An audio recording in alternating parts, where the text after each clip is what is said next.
오늘은 로마서 15장 14절부터 21절까지 말씀입니다. 제목은 성령의 능력으로 이루어진 것. 내 형제들아, 너희가 스스로 선함이 가득하고 모든 지식이 차서 능히 서로 권하는 자임을 나도 확신하노라.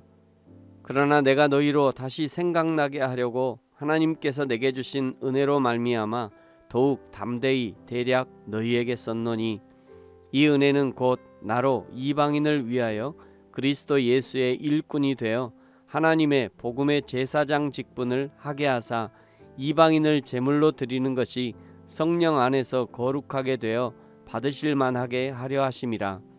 그러므로 내가 그리스도 예수 안에서 하나님의 일에 대하여 자랑하는 것이 있거니와, 그리스도께서 이방인들을 순종하게 하기 위하여 나를 통하여 역사하신 것 외에는 내가 감히 말하지 아니하노라. 그 일은 말과 행위로, 표적과 기사의 능력으로, 성령의 능력으로 이루어졌으며, 그리하여 내가 예루살렘으로부터 두루 행하여 일루리곤까지 그리스도의 복음을 편만하게 전하였노라. 또 내가 그리스도의 이름을 부르는 곳에는 복음을 전하지 않기를 힘썼노니, 이는 남의 터 위에 건축하지 아니하려 함이라. 기록된 바 주의 소식을 받지 못한 자들이 볼 것이요 듣지 못한 자들이 깨달으리라 함과 같으니라. 아멘.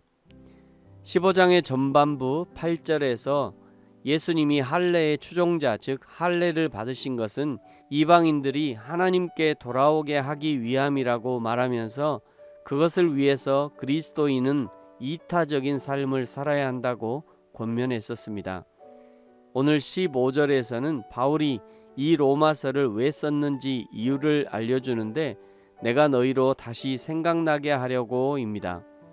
무엇을 생각나게 하려는가? 16절, 바울이 복음의 제사장 직분을 감당한 것도 이방인이 하나님께 돌아오게 하기 위해서이다.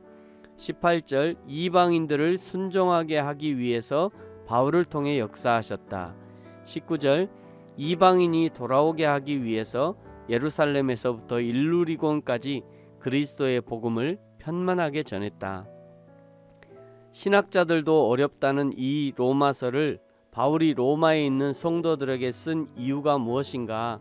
하나님이 이방인들을 어떻게 사랑하셨고, 이방인 구원을 위해서 어떤 일을 하셨으며, 이방인 구원을 위해서 성령께서 어떻게 역사하셨는지, 그리고 구원받은 성도는 어떻게 살아야 하는지를 알려주시려고 로마서를 썼다는 것입니다. 하나님이 성경을 우리에게 주신 이유도 동일합니다.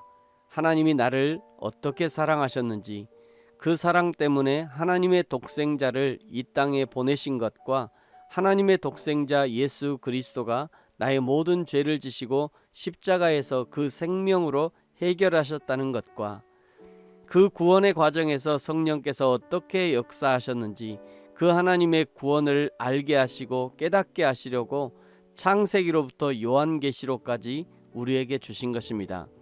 우리는 이 성경을 읽고 묵상하고 연구하면서 이 하나님의 구원의 여정을 알아가는 것이고 확인하는 것입니다. 삶으로 복음을 증명해내는 것이 우리의 사명인 것이죠. 그러면서 바울이 바울의 선교관을 알려주시는 것이 20절, 21절입니다. 또 내가 그리스도의 이름을 부르는 곳에는 복음을 전하지 않기를 힘썼노니, 이는 남의 터 위에 건축하지 아니하려 함이라. 기록된 바 주의 소식을 받지 못한 자들이 볼 것이요 듣지 못한 자들이 깨달으리라 함과 같으니라. 아멘. 이사야 52장 15절의 말씀을 자신의 사역에 접목시키면서 주의 소식을 받지 못한 자들이 보게 할 것이고 듣지 못한 사람들이 깨닫게 하겠다는 것이 바울의 선교적 목표였던 것이죠. 그것을 위해서 이미 복음이 전해진 지역, 복음이 전해진 사람에게는 바울까지 반복적으로 복음을 전하지 않겠다는 것입니다. 왜냐하면 아직도 듣지 못한 사람, 복음을 만나지 못한 사람들이 많이 있기 때문입니다. 이 시대 교회는 이미 복음을 들은 사람들이 공동체로 모여 자신들이 들은 복음을 확인하고 서로 격려하면서 더욱 복음 안에 있기를 격려하고 함께 힘을 합쳐 아직 복음을 듣지 못한 사람들에게 복음을 전할 수 있도록 하는 것이 교회의 목적일 것입니다. 교회는 다양한 신앙적 경력, 신앙적 수준을 가진 사람들이 섞여 있습니다. 그렇다고 교회가 이런 사람들을 구분할 필요는 없습니다. 가장 좋은 것은 반복적으로 복음을 선포하는 것이죠. 마치 누가복음 15장 8절에 집 안에서 잃어버린 드라크마를 찾기 위해 집 안에 불을 켜고 쓸며 찾았던 여인처럼 비록 교회 공동체 아니지만 잃어버린 드라크마가 있을 수 있고 계속해서 잃어버린 드라크마가 발생할 수 있기 때문에 교회는 계속해서 잃어버린 드라크마를 찾아내야 하는 것입니다. 성도는 교회 밖에서 잃어버린 드라크마를 찾는다면 목회자는 교회 안에서 잃어버린 드라크마를 찾는 것입니다. 이것이 바울의 선교관과도 통하는 것이죠. 바울은 잃어버린 이방인을 향해서, 베드로는 유대인을 향해서 복음을 전했던 것입니다.